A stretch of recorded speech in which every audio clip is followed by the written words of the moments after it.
আমি তারেক রহমান সশস্ত্র চিত্রে শপথ করিতেছি যে আমি আইন অনুযায়ী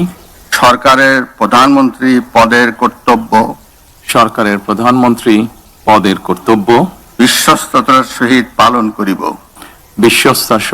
পালন করিব। আমি বাংলাদেশের প্রতি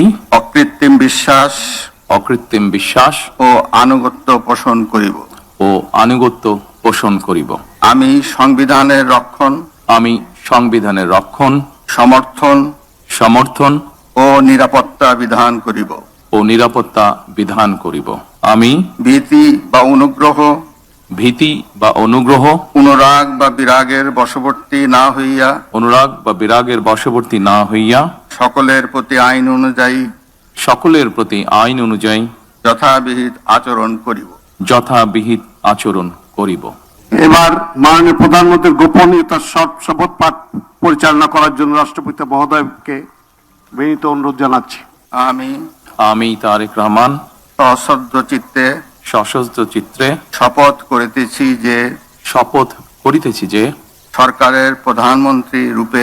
সরকারের প্রধানমন্ত্রী রূপে যে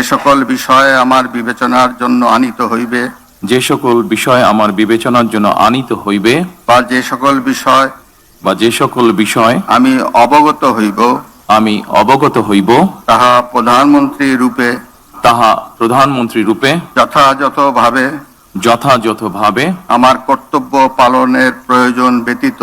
আমার কর্তব্য পালনের প্রয়োজন ব্যতীত প্রত্যক্ষ বা পরোক্ষভাবে কোনো ব্যক্তিকে জ্ঞাপন করিব না বা কোনো ব্যক্তির নিকট প্রকাশ করিব না। ধন্যবাদ। মাননীয় প্রধানমন্ত্রীকে পদের শপথ ও গোপনীয়তার শপথ স্বাক্ষর করার জন্য এবং স্বাক্ষর শেষে নির্ধারিত আসন গ্রহণ করার জন্য বিনীত অনুরোধ জানাচ্ছি।